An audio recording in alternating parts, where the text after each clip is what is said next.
베트남 전쟁이라고 하는 것을 과거에는 월남전 이렇게 불렀죠. 그것은 베트남, 오늘의 베트남이라고 하는 그 국가가 과거에 남과 북으로 이제 그렇게 나뉘어서 싸웠다. 이렇게 볼 수 있겠습니다. 그리고 보면은 그 북쪽은 공산주의 지역이었고 남쪽은 자유주의 지역이었다. 이렇게 이해를 하면 될 겁니다. 그렇다면 요즘식으로 설명을 해보면 그 북쪽은 꼬뮤니즘, 요즘에는 이 공산주의를 다들 사회주의 이렇게 이야기를 하죠. 그래서 이 용어가 상당히 혼란스럽습니다. 어떻든 집단주의를 추구하는 사회주의 이렇게 말을 하면 될 겁니다. 남쪽은 자유주의, 프리덤 이렇게 말을 할 수 있는 것이죠. 그래서 그때 우리 대한민국은 자유를 지키기 위해서 그곳에 가서 싸웠습니다. 이 베트남전 참전자 그리고 그때 보면은 거기에 가서 그 관련된 기업들도 많이 있었다고 하죠. 그 기업 종사자들을 합해서 대략 한 40만 명쯤 된다. 이제 이런 자료가 나와 있습니다. 베트남전 참전자를 보면 지금 연령이 대개 한 70대 이렇게 된다고 봐야 하겠죠. 그렇게 자유를 지키기 위해서 그곳에 가서 싸웠던 우리의 그 70대들, 이들은 20세기 말까지만 해도 자유를 지킨 용사로서 그렇게 존경을 받았습니다. 그들은 당연히 대한민국이 1948년에 건국된 국가이다. 그리고 대한민국의 그 건국헌법을 존중하는 헌법 수호 세력이었던 것이죠. 가장 여기에 의심을 하지 않을, 그냥 믿어도 좋은 그런 사람들이 이들이 아니었는가, 이제 그렇게 보고 있습니다. 현재 이 월남전 참전자 그리고 그 유족 후손들, 그들이 이제 여러 가지 단체 활동을 하고 있습니다. 그 단체도 상당히 다양합니다. 예를 들면 월남전 참전자 단체, 또 참전 유공자 단체, 참전 연대, 참전 가족회, 또 여기에 고엽제 전후, 이런 또 여러 가지 이런 단체들이 있는 것이죠. 그런데 근래에 아주 특이한 자료를 보게 돼서, 그래서 이렇게 우리가 이번에 이야기를 해보자 이렇게 가지고 온 겁니다. 그러니 대한민국에서 가장 확실한 반공 그룹이다. 이제 우리는 반공 그러면은 좀 거리감이 있게 느끼지만 그래도 자유주의를 지키는, 자유를 지키는 그런 사람들이다 이렇게 생각했던 그들 가운데 다음과 같은 이야기가 나오고 있었던 겁니다. 아주 이상한 일이다 하는 것이죠. 우리는 지난 대선에서, 보궐대선에서 문재인을 찍었다. 이렇게 밝히고 있습니다. 우리는 친문이고, 그리고 우리는 더불어민주당을 지지한다. 거기까지는 그런데 그들에 관한 뉴스를 좀 찾아보니까 여기에서 더 나아가서 아예 친북까지, 그것까지 지지를 하고 있다. 이런 것을 알게 되었습니다. 그래서 이런 이야기들을 해보기로 하죠. 좀 살펴보니까 어째서 이런 일이 생겼는가 그랬더니 그 이유는 돈이었습니다. 그러니까 이 단체들, 거기에 속한 그 조직원들이 참전수당을 받겠다 하는 것이죠. 그러면 결국 돈 때문에 자유를 지킨 용사들이 문재인을 찍고, 더불어민주당을 밀고 있고 좌파 이념을 지지하고 거기에서 친북까지 용인하는 이런 일이 생겼다. 그것을 알게 된 겁니다. 월남전 참전수당을 받겠다고 하는, 그래서 조직적으로 활동을 하고 또 때로는 힘을 과시하면서 시위도 하고 이러고 있는데, 그들의 근거는 대략 한 3가지 정도 됩니다. 하나는 브라운 각서의 진실, 이런 이야기를 하고 있는 천경수 목사라는 사람이 그 설명을 잘 해놓고 있는 것 같고, 또 하나는 빵집 아저씨가 번역한 프레이저 보고서, 이것도 그들이 내세우는 그 근거 자료 중에 하나입니다. 그리고 이 단체의 그 회장이 얘기하는 바에 따르면 SBS, JTBC에서 박정희 스위스 비자금 400조 이런 그 보도를 했다. 그러면서 이런 것들을 그 근거로 우리가 받아야 할 돈을 빼돌려서 스위스에 갖다 놓고 또 다른 통치자금으로 쓰고 그랬다. 이런 이야기를 하는 겁니다. 그런데 이들이 거의 친북에까지 나아갔다. 그렇게 이야기를 했죠. 근데 그것은 지금 잠깐 그 부분을 살펴보기로 하죠. 2018년 4월 27일 그 문재인 씨가 김정은이하고 만나고 하던 그럴 때의 일입니다. 이때 월남 참전 개혁 연대라는 곳에서 이 이야기를 한 건데, 그때 제향군인회도 동참을 했다고 합니다. 그때 이제 이 환영 행사 이런 걸 했는데, 그들이 월남 참전 전우들은 이 전쟁이 끝나기를 간절히 기도했다. 이런 내용이 나옵니다. 이게 뭐냐 하면 문재인 씨의 종전선언을 지지한다 하는 그런 그 행사를 한 겁니다. 그러니까 지금 휴전선을 국경선으로 여기에 대해서는 지난 리마연의 강의를 참조하면 되겠습니다. 이제 이런 활동을 했다. 그 다음에 이제 이날 행사에 그 김연희라는 여성이 있습니다. 이 사람은 우리 한국을 참 입장을 난처하게 하고 있는, 그리고 반국가적인 활동을 하고 있는 그런 자다. 이렇게 볼 수 있는데, 여기에 있으면서 그 좌파 모임마다 쫓아다니면서, 그리고 그 인터넷 활동을 통해서 이 한국 정부가 자기를 잡아놓고 집에 안 보내준다. 북한으로 가고 싶다. 이제 이런 그 선동 이런 것을 계속 하고 있는 그런 사람입니다. 근데 그 사람이 이날 행사에 참가를 한 것이죠. 즉 그 여자가 했다는 이야기가 이겁니다. 그 북한이 그 베트남의 북쪽 지역 그쪽을 지원했다. 그러니까 이제 공산주의 쪽이 되겠죠. 그랬더니 베트남이 그 북쪽이 승리해갖고 통일이 됐다.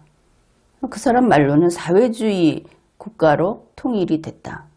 그러니까 북한이 지원한 쪽이 승리했다. 이러면서 지금 사람들이 이 한국의 상황을 그때의 월남하고 똑같다고 이야기를 한다. 그러니 여기도 김정은이가 여기 밀고 내려와서 통일시킬 거다. 사회주의 통일이 될 거다. 이런 이야기를 한 것이죠. 그랬는데 이 송해철 회장이라는 사람이 이런 이야기를 한 겁니다. 시대정신이 바뀌고 촛불 민심에 의해서 문재인 정부가 세워졌다. 물론 그 베트남 전 때는 우리는 남쪽을 지원했지만 결국 북쪽이 이겨서 지금은 지금의 베트남이 됐다. 그게 무슨 상관이냐. 검은 고양이든 흰 고양이든 상관없다. 이런 이야기를 한 겁니다. 이것이 예사말이 아니죠. 그러면 이게 무엇인가? 베트남이야 남의 나라고 또 결과가 그 자유를 지키러 갔다가 승리하지 못했으니까 그럴 수도 있지만 지금 이날 4월 27일에 이 말을 한 것은 결국 우리 한국이 적화통일 때도 괜찮다 하는 그런 이야기를 한 것이냐. 이렇게 되는 것이죠. 베트남 참전 용사 측에서 이런 소리를 하는, 우리가 이 말을 듣게 될 줄이야 누가 생각이나 했겠습니까? 그런데 이것이 이 사람만을 나쁘다고 할 수 없는 것이 결국은 어떤 이념이나 국가 정체성이나 그것이 아니고 그냥 돈만 들여다보면 이런 말 할 수 있다. 그렇게 납득은 할 수가 있는 겁니다. 그러니까 참전수당을 받는다. 여기에 대해서 문재인을 찍었건 말았건 상당히 많은 사람들이 거기에 대해서는 찬성한다. 그렇다 하는 것이죠. 예를 들어서 지만원 씨라고 알고 있을 겁니다. 이제 이 분은 애국보수로 알려져 있죠. 그리고 대표적인 반공주의자.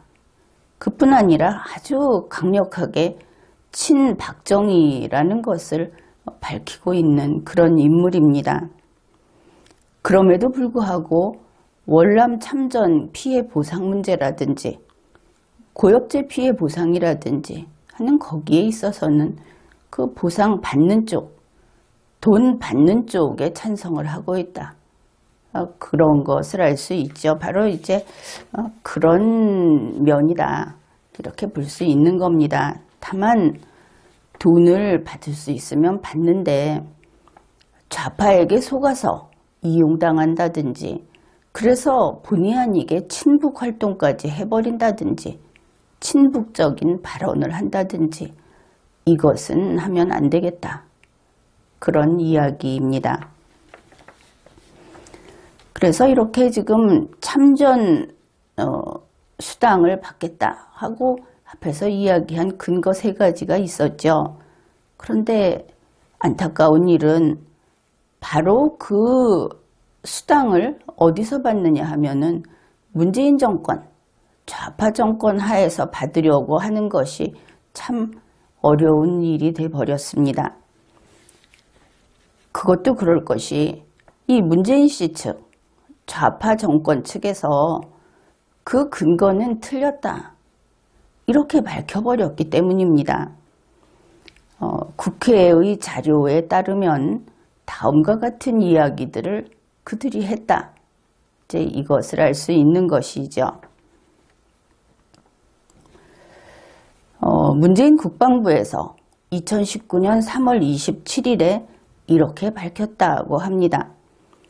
2005년 월남전 종전 30주년을 기하여 대통령의 특별 지시로, 그러면은 그쪽 대통령이 되겠죠. 정치 성향으로. 그래서 월남전 파병 당시의 관련 자료를 전부 조사했다.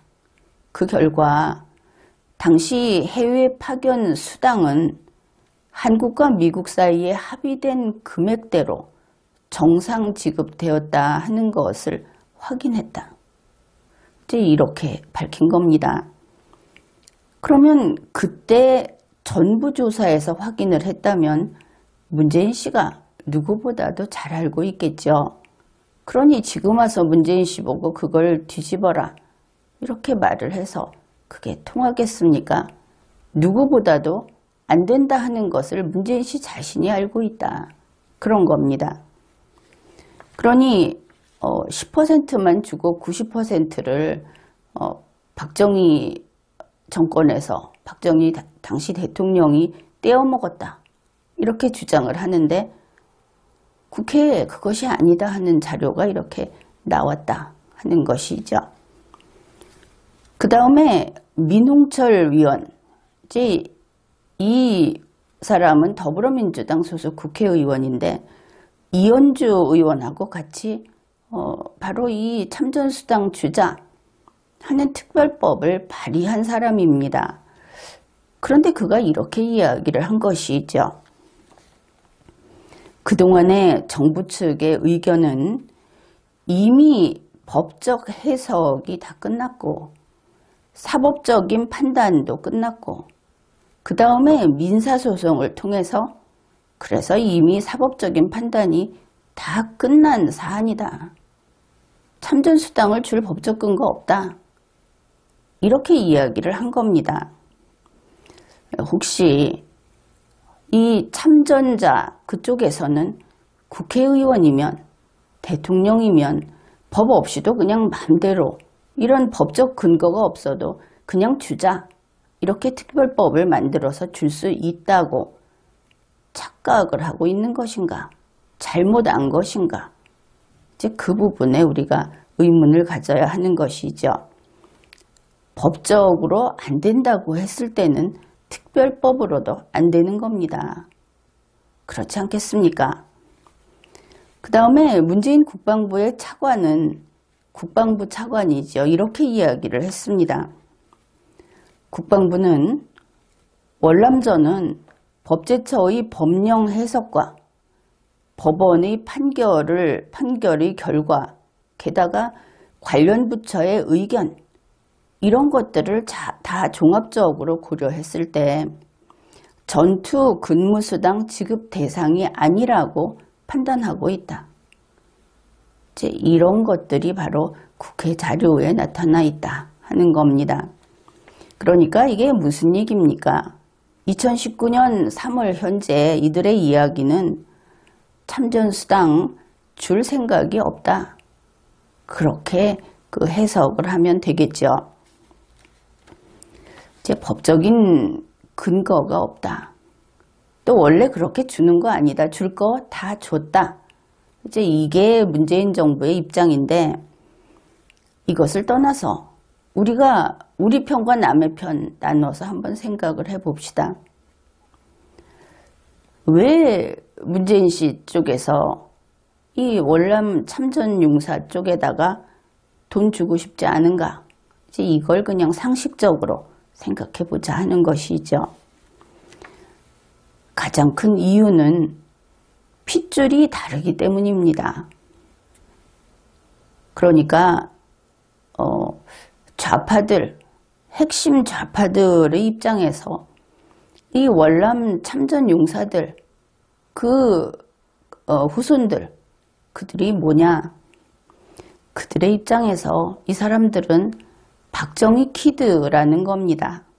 그러니까 결국 박정희의 자식들, 그쪽 집안 이렇게 되는 것이죠.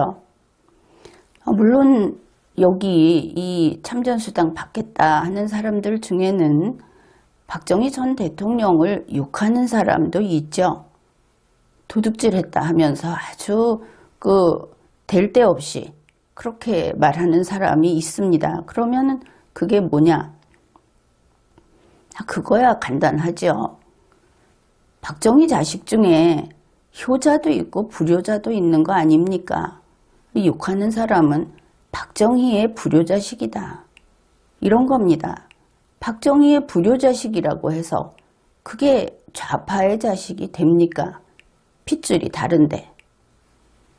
그래서 좌파에게는 박정희라는 그 세력, 그 집안을 원수라고 여긴다. 이념적으로. 그렇다면 이 사람들도 그냥 원수인 겁니다. 효자건 불효자건 할 거 없이 박정희 자식은 원수인 것이죠. 그러니 원수에게는 콩 한쪽도 안 줄 것이 분명하죠. 우리가 이렇게 상식적으로 생각을 해봤습니다. 그러면 이게 정말일까? 이제 찾아보면 정말이다 이런 생각이 점점 굳어질 겁니다. 처음에 이 참전수당을 이야기하던 그쪽에서 5.18 특별법을 이야기하면서 이게 이제 법적 근거가 없다 그러니까 무슨 변호사도 와서 결국은 특별법으로 가는 수밖에 없다. 뭐 이런 이야기하고 그랬죠. 그래서 아마도 5.18처럼 더불어민주당이 특별법 만들어 줄 것이다. 이렇게 믿었는지도 모릅니다. 그런데 지금까지 과정을 한번 봅시다. 어땠나 하고 말입니다. 2014년 9월에 안철수당이라고 해야 하겠죠. 새정치민주연합에서 이 특별법, 참전수당 특별법 법안을 냈습니다. 그래 놓고는 그냥 내버려 뒀죠. 그냥 뒀다가 이게 2016년 5월 29일 돼가지고 임기 만료로 폐기가 됩니다. 그러니까 선거 때에는 열심히 밀었겠죠. 참전수당 받을 수 있다 하면서. 근데 선거 끝나고 이거 그냥 자동 폐기됐습니다. 그 다음에 2016년 6월 그리고 2016년 10월 이렇게 둘 다 더불어민주당입니다. 더불어민주당에서 또 참전수당 준다 하면서 이 법안을 냈습니다. 지금 현재 계류되어 있는 것은 법안 2건으로 되어 있는데 있으면 뭐합니까? 그거 다 죽은 법안인데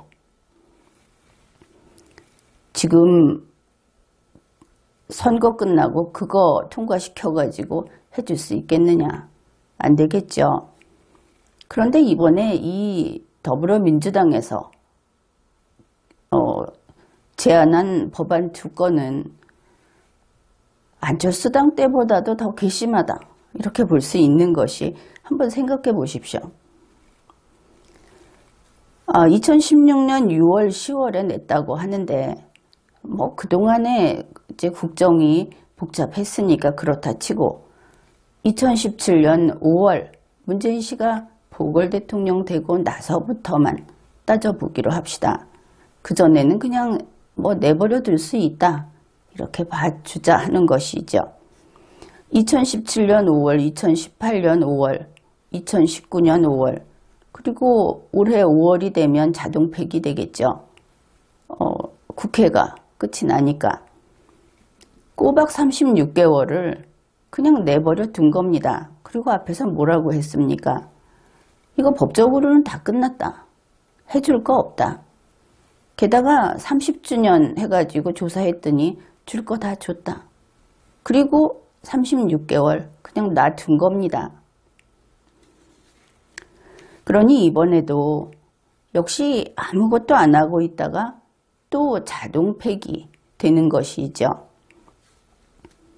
그러니까 결국 자동 폐기되면 신경 쓸 것도 없죠. 왜 그만뒀는지 설명도 필요 없고 그러니까 부담 없이 선거에 써먹고 또 자동 폐기하는 겁니다. 한 번 속아야지. 이렇게 또 속으면 그거 안 되는 거 아닙니까? 그런데 이 단체의 그 활동을 하는 그런 홈페이지나 이런 데를 가보면 이 사람들이 참전수당 받겠다고 또 더불어민주당 지역구는 뭐 그런 데 찍고 그 다음에 비례는 그 정당 투표는 미래민주당 찍어라. 이제 이거를 게시판에 올려놓고 선전을 하고 있습니다. 그 더불어민주당의 비례당, 미래민주당 찍으라는 이유가 참 단순합니다. 비례당의 위상이 어떤지 우리가 다 알고 있죠. 그게 정당으로서 구실을 할 수 있느냐. 그것도 의심스럽고 지금 선거법을 이상하게 만들어놔서 이런 편법 선거를 하고 있는데 미래민주당 찍어라 하는 이유가 이렇답니다. 그 미래민주당이라는 데서 진상규명 특별법을 공약했다. 근데 주의할 것이 진상규명이라는 것이죠. 참전수당이라기보다 진상규명을 앞에 내세웠다. 이제 그것은 잠시 후에 또 더 이야기를 해보기로 합시다. 그러면 이 비례정당이 무슨 힘이 있겠는가? 왜 하필이면 이들이 그것을 공약에 넣었을까? 더불어민주당이 36개월 동안 하지 않았던, 그리고 지금 별로 해줄 게 없다고 했던 그것을 진상규명으로 왜 넣어놨을까?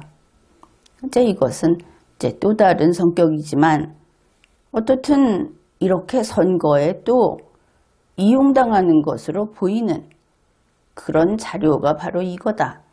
이제 그렇게 볼 수 있겠습니다. 그런데 지금 문재인 씨는 중국 코로나 때문에 돈이 없습니다. 다른데 돈 쓸 곳이 태산 같은데, 그런데 박정희 혈통에 거기에 돈 주겠습니까? 이 좌파 정권이나 문재인 씨 측 이런 식으로 사람에게 신의 없이 시건하는 것을 참 우리가 많이 봐왔습니다. 예를 들어서 강제징용 같은 경우도 그렇습니다. 이 강제징용 얼마나 잘 써먹었습니까?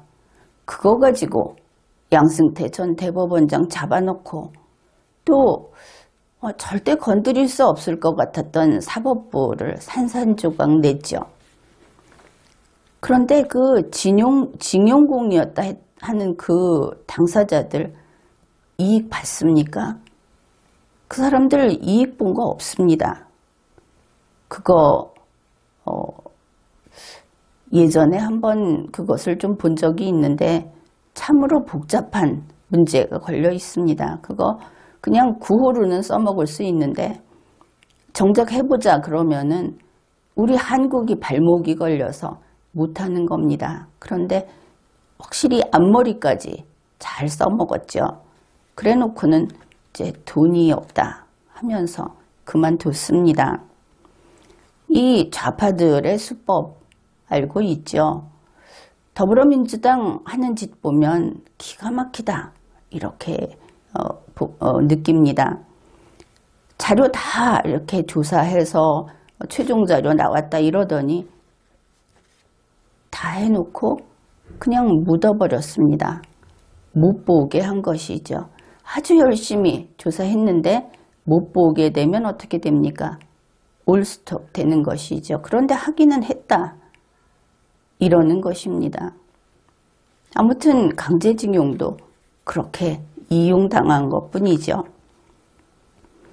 그러니 뭐 우리의 그 참전용사들 70대 이런 그 기발한 기막힌 수를 쓰는 사람들한테 속지 않을 수 없다. 뭐 이렇게도 볼 수는 있습니다.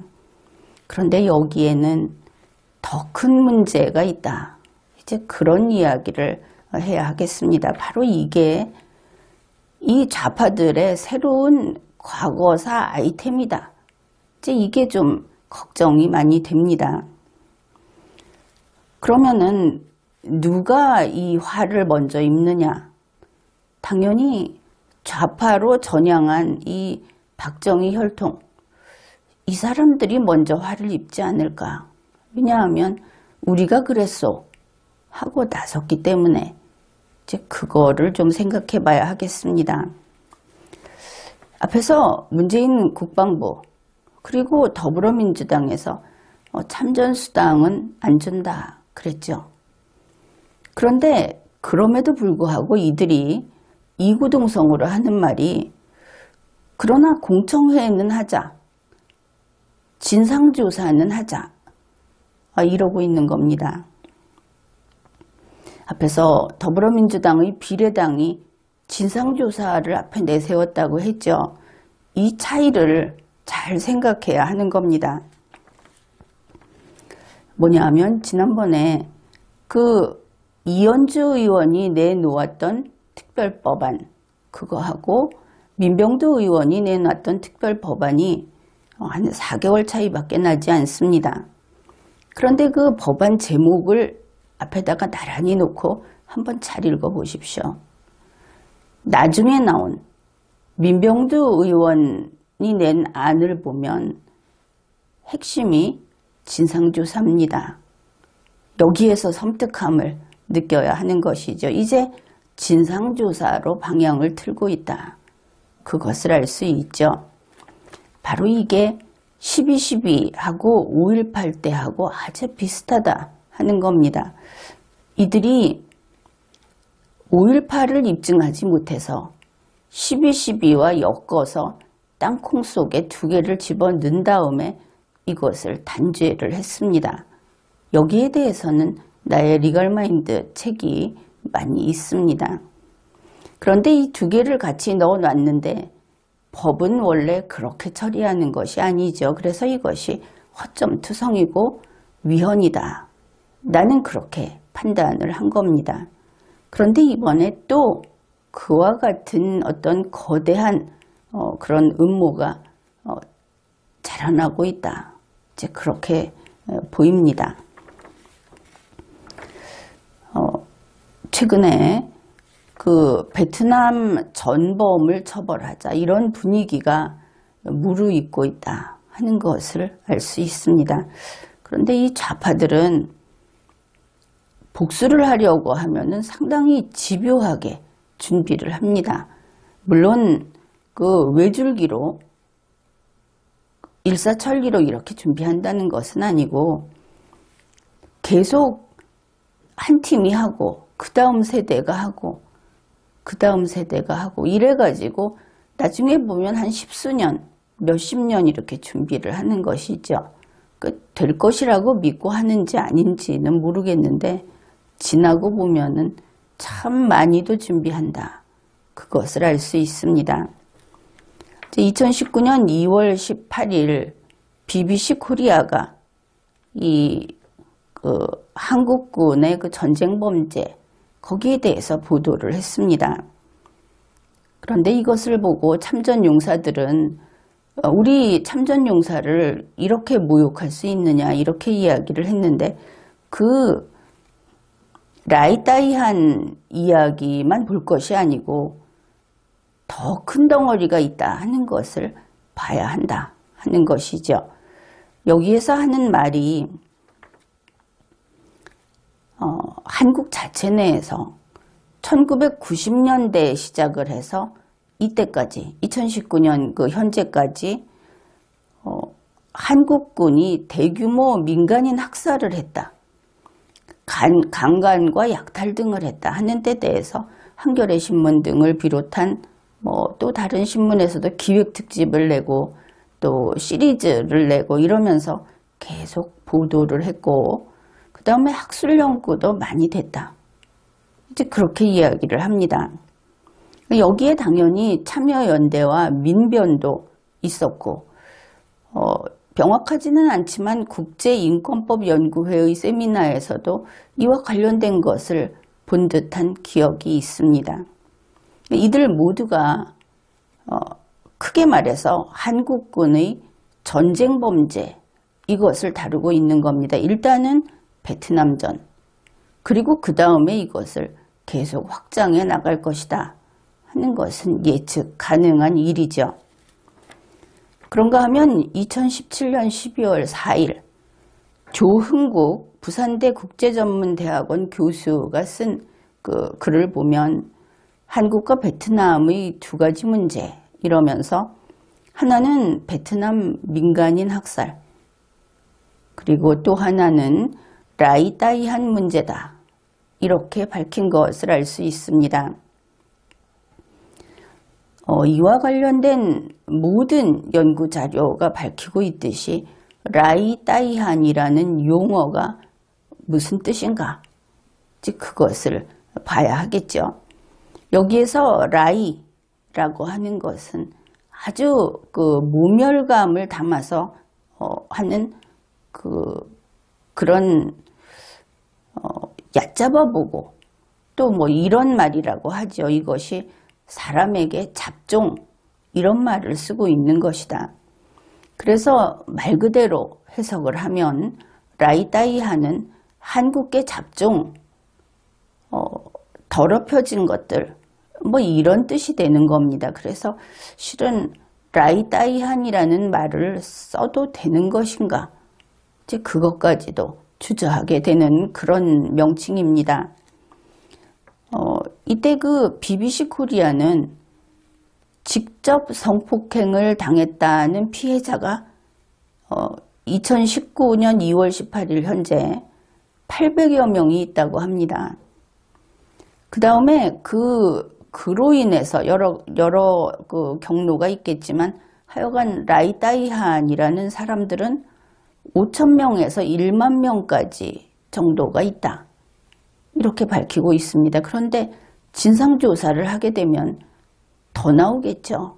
이것은 그냥 그 취재한 거고 또 학술 연구를 한 것을 인용한 그 정도니까. 이제 이들의 활동이 점점 가시화되고 있고 또 국제적으로 이 활동을 하고 있다 하는 것을 알 수 있는데 2019년 6월 11일에 이런 뉴스가 보도됐습니다.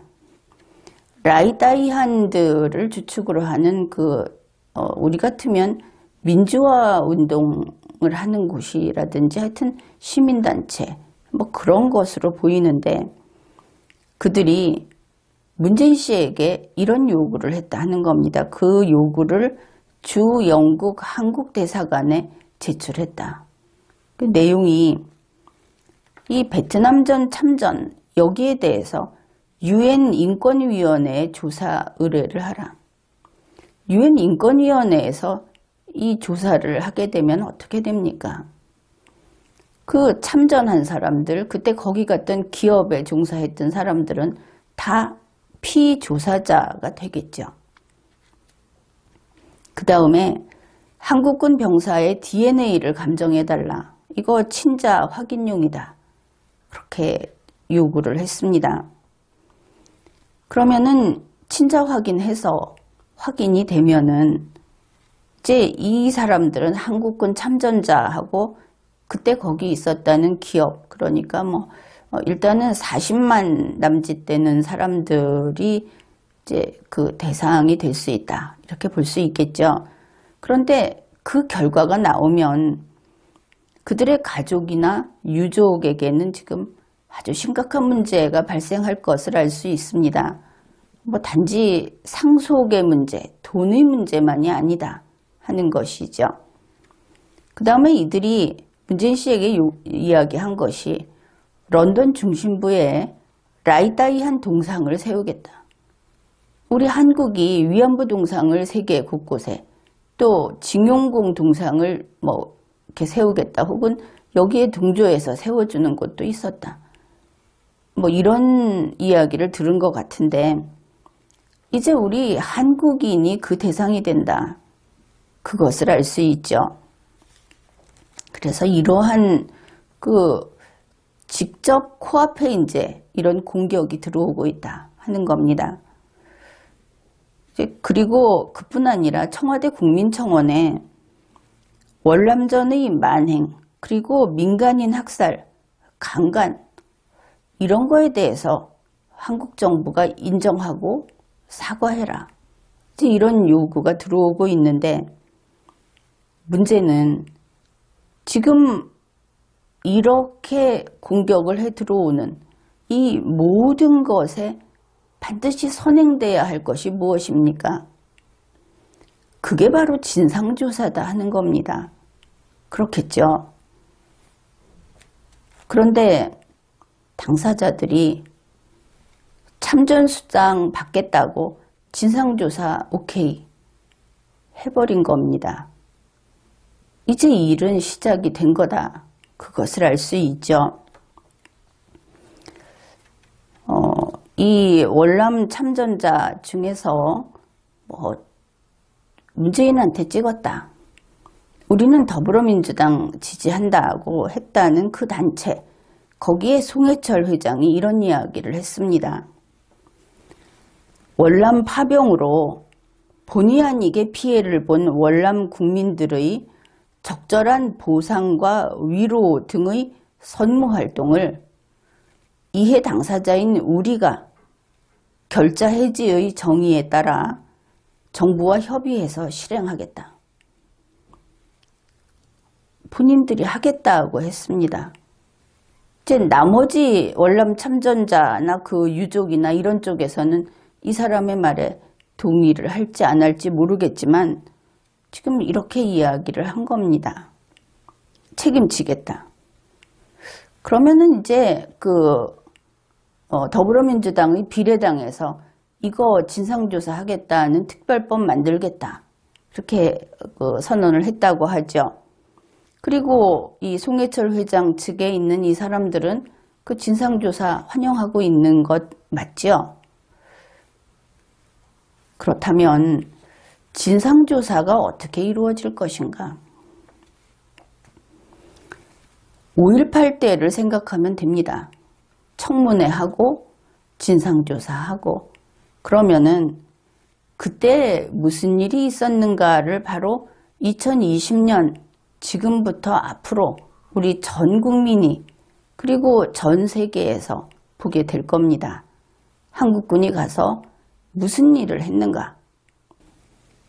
그래서 그때 있었던 일이라고 한다면 그때의 사진, 영상, 그리고 기록 이런 것들이 모두 TV로 방영이 된다. 이렇게 생각하면 될 겁니다. 벌써 그렇게 오래전 일을 현 세대가 다시 다 훑어서 보게 된다 하는 것이죠. 그리고 그 참전 용사들, 그들은 피조사자 신분이 될 것이고 그 중에서 이제 전범이 나오게 될 것이다. 물론 전원이 되지는 않겠지만 이 경우에는 상당히 위험하다. 그 이유도 설명을 하겠습니다. 그뿐 아니라 지금 라이다이안 이거 관련해서 DNA 조사하자고 했는데 모두 응해야 하겠죠.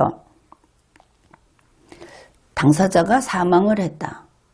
그러면 DNA가 그대로 확인이 되는 범위 내에서는 또 조사에 응해야 할 겁니다. 그렇게 해서 이 사람이 그 자손이다. 이렇게 확인이 되면은 데리고 와서 가족에 편입을 하든지 상속권을 인정을 해주든지 뭐 이런 일들이 이어지겠죠. 또한 그 집안은 이것이 혼인이라든지 정상적으로 된 것이 아니고 강간 피해자, 그 강간 피해로 태어난 자손이기 때문에 대대로 그 집안이 낙인이 찍히게 될 것이다. 물론 지금과 같이 디지털 감시를 잘하는 문재인 정권에서는 이 기록을 빅데이터에 넣어놓고 있겠죠. 그래서 앞으로 잘 보존이 될 겁니다. 그런데 이거 하겠다고 한 거다. 그런 겁니다.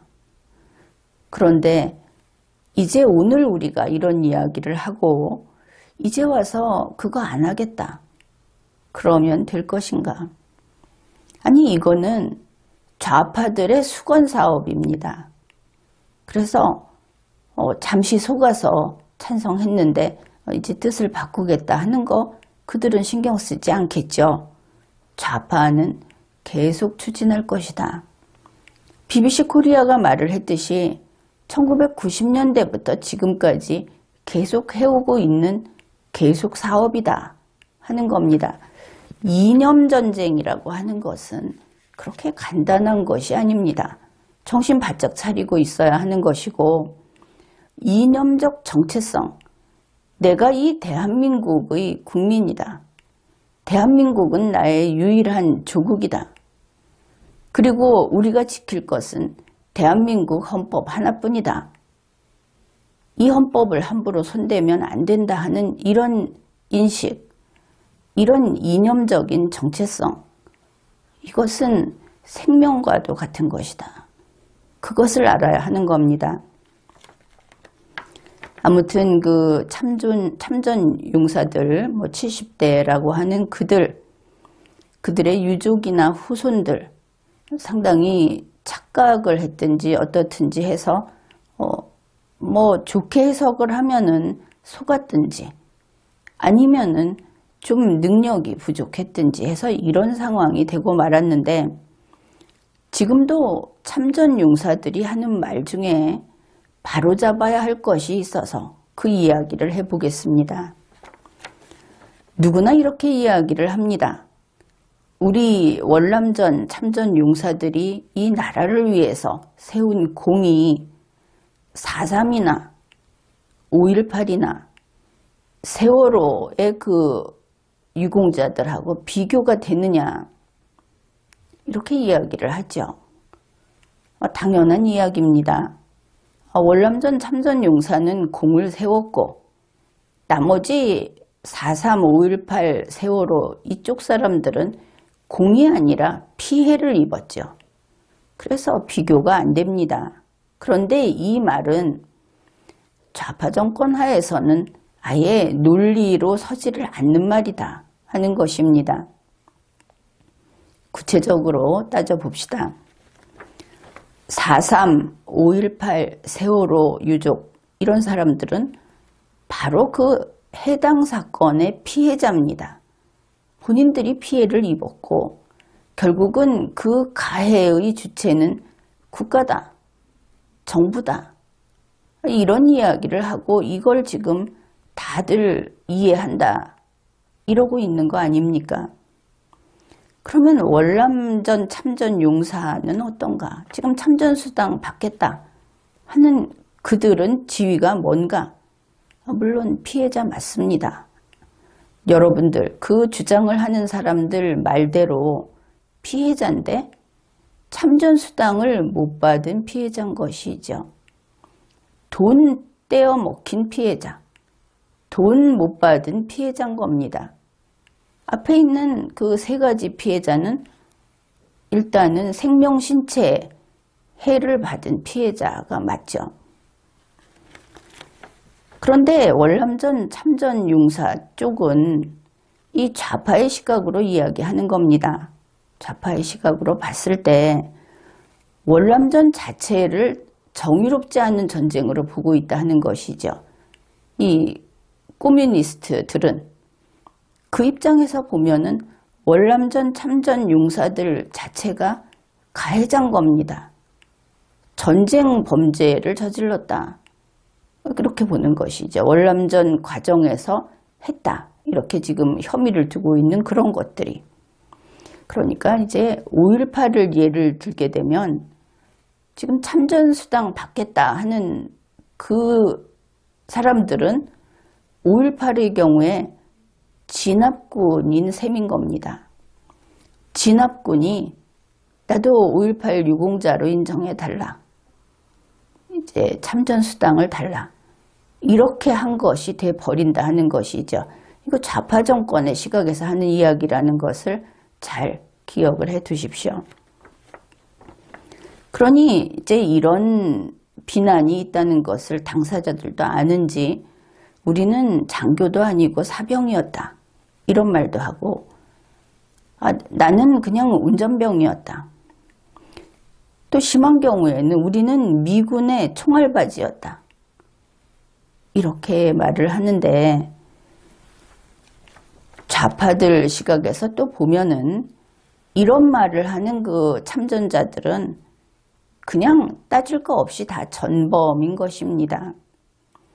특히 이 월남전 참전은 성격이 다른 것이 이렇게 보면 됩니다. 각자가 개인 사업자로서 참가했다, 각자가 다 사장이다, 이렇게 보면 되는 겁니다. 일반 군대하고 좀 달랐던 것이죠. 따라서 지금은 이제 배상 이야기를 하는 거기 때문에 이 배상에 있어서는 각자가 사원이 아니고 사장으로서 책임을 져야 합니다. 그러니 군인으로 치면 사병이다 이런 말 하는데 그냥 장군으로 또 대통령으로 이렇게 책임을 져야 하는 것이 월남전의 문제다 하는 겁니다. 그러니까 자유를 지킨 영웅이 될 것인가, 그것을 벗어나서 좌파적 시각으로 갈 것인가, 좌파적 시각으로 가게 되면 길은 없다. 이런 것이죠. 앞에서 이 특별 법안을 이원조안이 나오고 4개월 후에 민병도안을 또 냈다 그랬죠. 거기에서 그 법안 명칭의 앞부분에 진상규명 이게 들어가 있다. 이거 상당히 의미가 있는 겁니다. 이렇게 돼서 지금 새로운 과거사로 된 것이 월남전 참전 문제고 이게 분위기가 무르익었다 하는 것을 알 수 있습니다. 그러면은 좌파가 뭐 때문에 이거를 그렇게 물고 늘어질까? 전투수당을 주느냐 마느냐, 돈을 좀 더 주느냐 이런 문제일까? 그렇지는 않겠죠. 이게 어디로 갔느냐 하면은 바로 건너뛰어서 그러니까 뭐 지금 민간인 학살을 했다 아주 끔찍한 이야기들을 많이 하고 있는데 주제는 하나입니다. 베트남전은 정의로운 전쟁이 아니었다. 이렇게 그래서 베트남전 진상규명을 향하고 있다. 이제 그런 것이죠. 또 다른 사상전쟁, 이념전쟁이 벌어질 것이다. 이것을 예측할 수 있는 겁니다. 그런데 뭐 그것이 전부는 아니라고 하더라도 전우회 측에서는 월남전 참전자 측에서는 돈을 원해서 이런 진상조사 오케이 하고 더불어민주당은 진상조사를 시작해서 이제 뚜껑을 열고 하나하나 조사하면서 전 세계인 앞에 한국군이 이렇게 잔혹한 짓들을 했다. 그것을 보여주면서 그 뒤에는 미국이 있었다. 이렇게 하게 되면은 공산주의를 방어하기 위한 자유를 수호하기 위한 전쟁이 아주 추악한 범죄로 떨어지게 되겠죠. 그러면 이것이 혹시 앞에서도 보았듯이 친북 세력들까지 이런 같은 그 주장을 하는데 북한에 뭐가 좋을까? 엄연히 이것은 북한에 대항했던 전쟁입니다. 북한에 대항했던 전쟁의 정당성을 깨부수는 것이다. 이렇게 되는 것이죠. 그것을 하나씩 찾아서 심판하고 징벌하는 겁니다. 그러면 여기에서 조금 더 생각을 좀 더 넓혀보면 어떻게 되겠습니까? 북한하고 싸웠던 가장 큰 전쟁은 바로 6.25 동란이다. 그들은 그것을 통일전쟁이라고 하고 지금과 같이 사상전에서 자유세력이 계속 패배를 하게 되면 통일전쟁을 방해했던 자들은 민족의 반역자로서 처단을 받게 될 것이다. 물론 그 후손까지. 이제 이런 그 예측도 가능해 보인다. 그렇게 이해를 하게 됩니다. 우리는 이런 식으로 과거를 끌어내서 과거를 단죄하는 모습을 참 많이 봤습니다. 법치주의 국가에서 그리고 21세기의 문명국가에서 있을 수 없는 일이 대한민국에서는 계속되어 왔습니다. 여러분이 직접 눈으로 보아왔죠. 청문회하고 과거사 재조명하고 거기에 진상규명 철저히 하고 그거 다 보여주고 뭐 여기에는 19금도 없습니다. 그냥 다 보여주고 이제 그런 일을 하는 것이 이들의 그 전술 전략이다. 그리고 사실 전투 방식이다. 이렇게 말을 해야 하겠는데 바로 돈 때문에 이거 물꼬를 터버렸다. 그것을 알 수 있습니다. 그러면 또 마지막으로 이렇게 이야기를 할지 모르겠습니다. 그거 박정희가 나쁜 거다. 좋습니다. 그러면은 박정희가 나쁘다. 월남전 참전 용사는 피해자다. 그 이야기를 더불어민주당식의 논리로 좌파식의 논리로 한번 이야기를 해보기로 하죠. 돈을 못 받았습니까? 참전수당 달라고 하니까 그러면 돈을 받게 해주겠습니다. 돈을 받으려면 진상규명해야 하겠죠. 받을 자격이 있는지 봐야 하니까. 그러면 누가 거기서 민간인 학살을 했는지, 누가 거기에서 강간을 하고 이런 범죄를 저질렀는지, 아니 누가 거기에서 베트남 사람들에게 총을 쐈는지 이것을 밝혀야 하지 않겠습니까? 어떻게 싸웠는지 이런 겁니다. 그러면은 앞에서 박정희가 했다 그렇게 이야기를 하면은 그럴 수 있겠다. 박정희 쿠데타 세력이니까 나쁜 짓을 할 수 있겠다. 그런데 보니까 누가 총을 쐈느냐? 총 쏜 사람은 베트남 참전 용사들입니다. 이렇게 되겠죠. 누가 쐈느냐? 누가 행위자냐? 그런데 이거하고 참 비슷한 것이 5.18입니다. 5.18 보면 이렇게 이야기하죠. 이거 전두환 쿠데타다. 쿠데타군이 광주에 갔다. 그런데 광주에서 총을 쐈다. 누가 총을 쐈느냐? 이 두 개를 이렇게 대비를 시켜보면은 월남전 참전 용사들이 총을 쏜 것이 분명하죠. 총을 쐈기 때문에, 쐈다고 인정하기 때문에 참전수당 받을 자격이 있다고 이야기하는 것이고, 그렇지 않으면 그 자격도 없을 테니까. 이러면은 이제 이야기하는 겁니다. 그렇죠. 제가 총 쐈습니다. 이렇게 되겠죠. 그러면 증명 끝입니다. 돈 받으려고 우리가 총 쐈다. 우리가 가서 사람 죽였다.